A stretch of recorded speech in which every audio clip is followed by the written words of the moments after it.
In this revision class, we are again going to discuss two more English lessons. Now, one is from literature, as you know, and the other is grammar. At first, we are going to revise a lesson from Learning English entitled On Saying Please.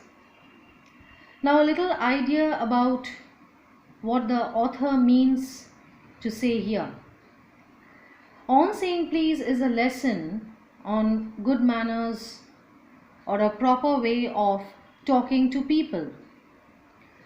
When we say please, we are being polite and we can win over the hearts of people.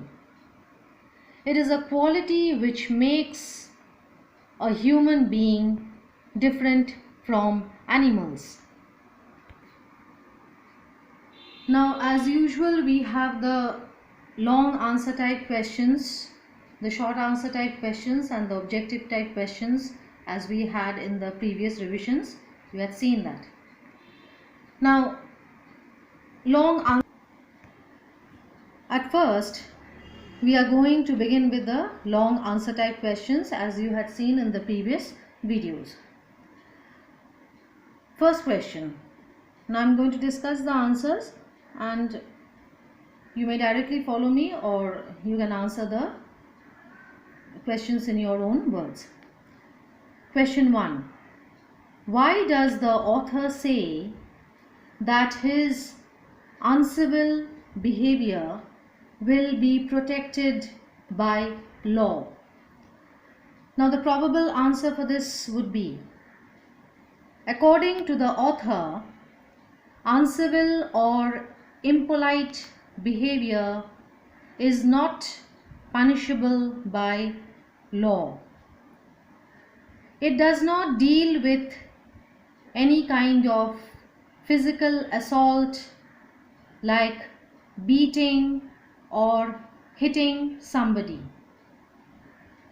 One cannot go to court or call the police if somebody behaved badly with another. The only punishment for the impolite or haughty person is to be called an ill-mannered one. Now I come to question number 2. How can bad manners be a social evil?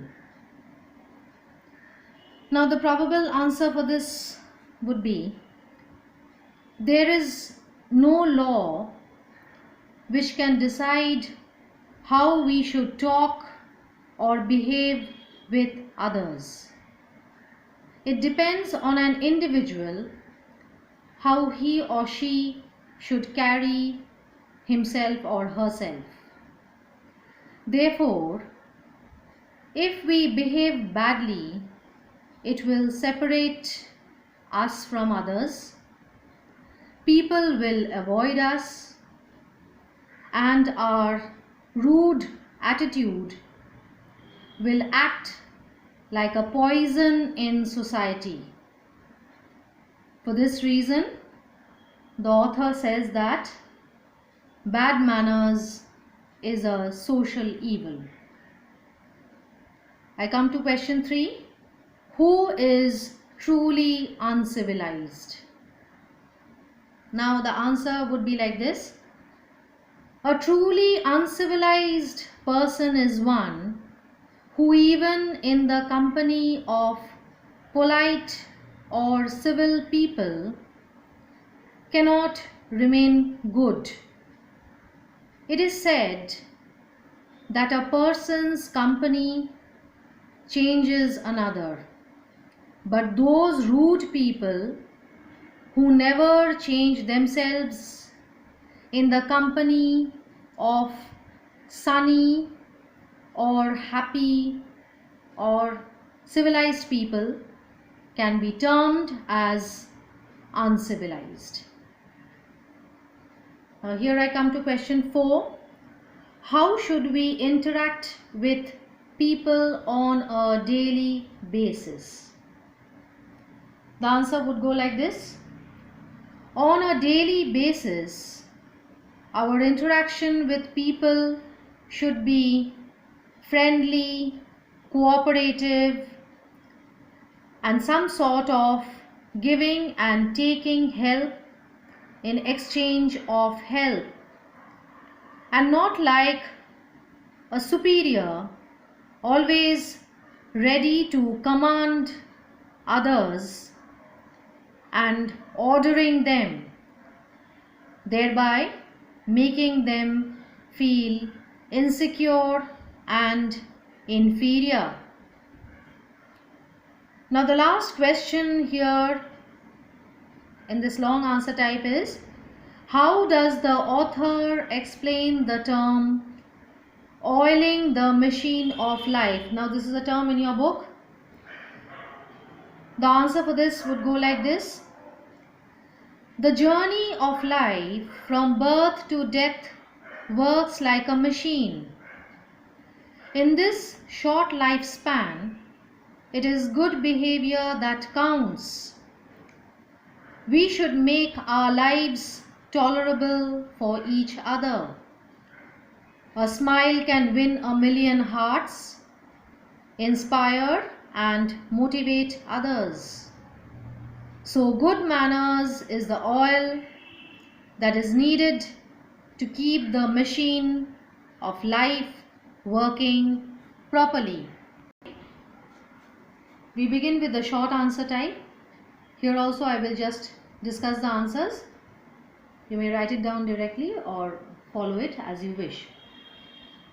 First question, what does discourtesy mean?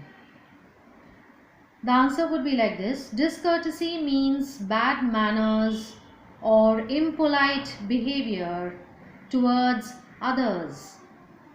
It emerges from having absolutely no thoughts or feelings towards others because we ourselves are not capable of understanding others' minds. I come to question 2. Why did the lift man feel insulted? Answer would go like this. The lift man felt insulted because the passenger in the lift did not say please. He felt that the man was insulting his social status by considering him as a low, unimportant and insignificant person in the society. Question 3. According to the author, what should be the proper relation between the bus conductor and his passengers? The answer probably would be like this. According to the author, a bus conductor's attitude should be polite and humorous. Whenever he interacts with his passengers, he should show a smiling face, and then only he would get appreciation from them. So the author also says that in order to remain happy, we should practice the proper ways of dealing with people. I come to question 4. How would the lift man restore his balance? Now the answer for this would be like this. The lift man probably would have been thinking over his insult, and in the evening after returning home, he would have fought with his wife in order to become normal again. I come to the last question in this short answer type. Question 5. Why does the author say that law is reasonable? Now the answer probably would go like this. The legal system cannot allow the use of violence against bad manners, because if bad manners were made punishable lawfully, then society would have seen people showing physical aggression at any moment. So the author declares law to be reasonable. Here I come to the objective type questions, the answers of which you are going to write on your own. Answers are all there in the lesson. Question 1. What did the liftman do? 2. What was the liftman's demand? 3. What is the first requirement of civility? 4. Mention the 2 courtesies by which we can call ourselves as social beings. 5. Name the other vehicle run by the Underground Railway Company. 6. According to the author, how should the liftman have treated the passenger in the lift? Now in grammar, we are going to revise degrees of comparison. You have studied this chapter earlier. It's just a revision. Adjectives are used to compare nouns or pronouns in respect of their qualities. This comparison can be made in 3 different ways: the positive, the comparative, and the superlative. Now let us come to the examples. Example 1. She is a smart girl. We say it is in positive degree because it is a simple quality. Example 2. He is a wise man. Again it is positive degree because no comparison has been made. Next example. She is smarter than her sister. It is comparative degree because a comparison has been made between she and the sister. Next example. His brother is wiser than him. We notice a comparison here again. So this is also in the comparative degree. And the third one. Mango is the sweetest fruit. And example 2. This is the loveliest flower. We call this as superlative degree because here comparisons are made among more than 2 things. Sweetest among all the fruits and among all the flowers in the second example. Thus, these 3 degrees are called degrees of comparison. We form the comparative and superlative by adding ER and EST to the positive. Now in your textbook you had seen the rules for the formation of the comparative degree as well as the superlative degree. Now we are just going to revise the rules. The examples, I have given certain examples over here. In your book you will find more examples of this sort. Now adding ER and EST to the positive. Example: strong, stronger, strongest. ER, EST. Clever, cleverer, cleverest. Again ER, EST. Next one. If the positive ends in E, only R and ST are added. Positive ends in E.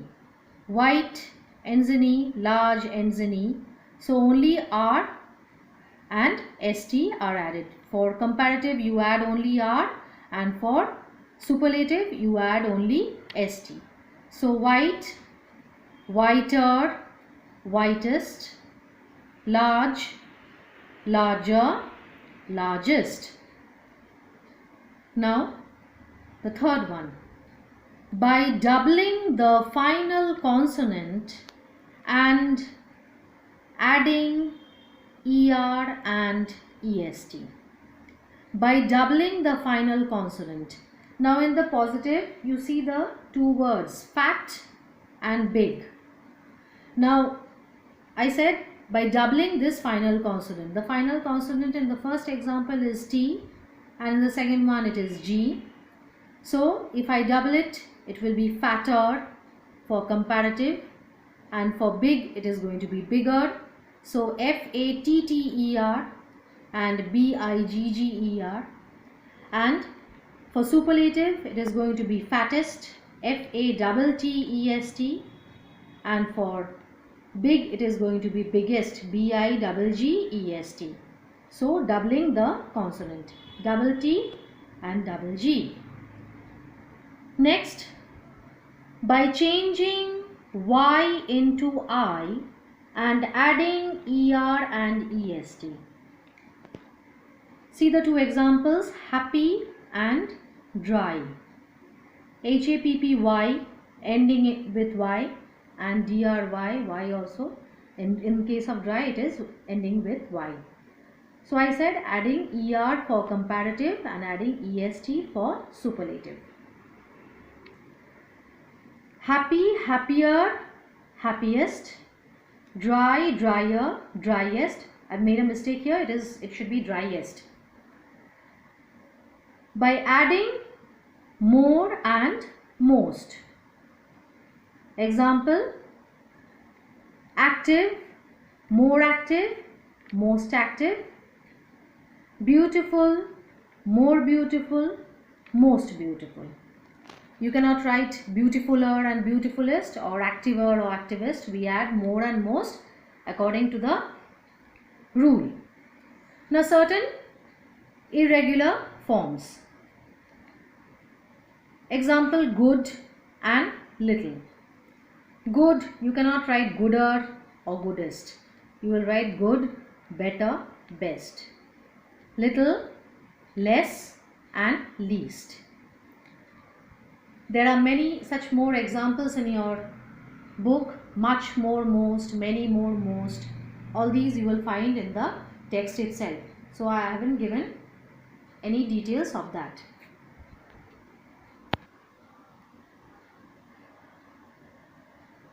Degrees of comparison of an adjective can be interchanged without changing the meaning.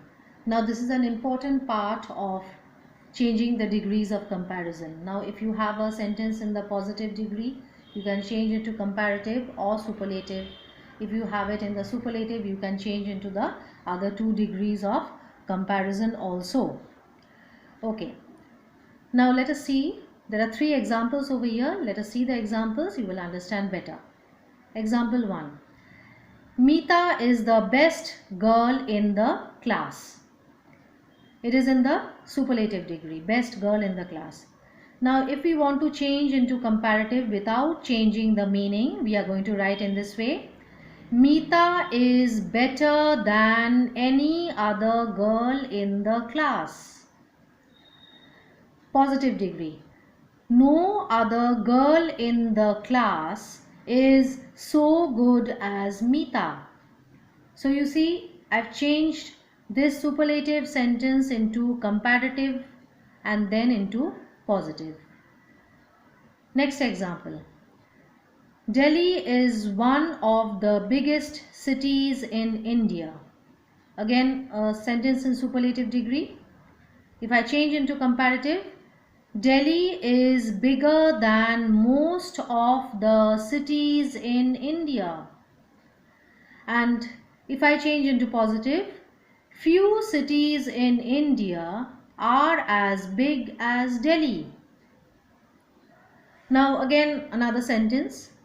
Kiran is as tall as Usha. It is in the positive degree. I change this into comparative. Usha is not taller than Kiran. Now this cannot be changed into superlative. So there are only two over here. Now I am coming to the solved examples with the help of which you will understand how to do it. Write the correct form of the comparative or superlative degrees of the words as given in brackets. Number 1. Lead is dash than silver. Within brackets heavy, it should be heavier. 2.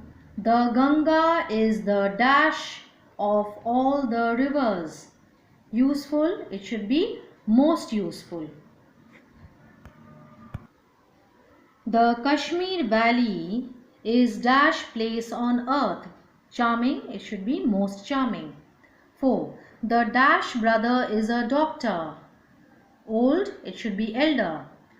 London is the dash city in the world. Busy, it should be busiest. This dress is dash than that. Good, it should be better. He is dash than his friend. Rich, it should be richer. Now correct the errors in the following. He is my older brother. Wrong sentence. The correct one should be he is my elder brother. The horse is the most swiftest of all. The correct one should be the horse is by far the swiftest of all. 3.